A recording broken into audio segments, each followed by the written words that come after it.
তাহলে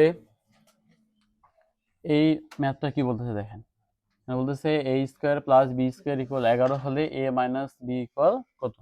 আমরা জানি যে হলে পর্যন্ত থাকলে সবসময় কি দিয়ে লিখতে হয়, দেওয়া আছে দিয়ে লিখতে হয়। তাহলে আমরা এখানে আগে দেওয়া আছে দিব, দেওয়া আছে a square plus b square equal 11। প্রথমটা সবসময় হলো a, পরেরটা সবসময় হচ্ছে b।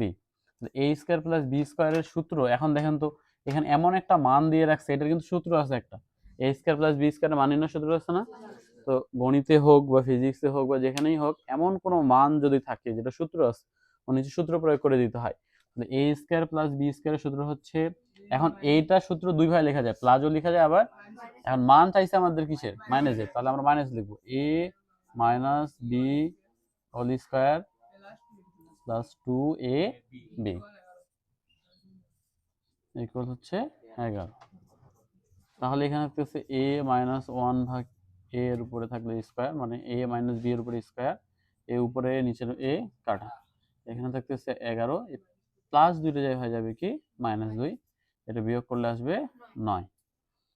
তাহলে এরপরে এখানে থাকতেছে a মাইনাস 1 ভাগ a, এই যে স্কয়ারটা আছে এটা পার হয়ে গেলে কি হয়ে যাবে রুট, তাহলে 9 এর উপরে রুট করলে কত আসছে 3।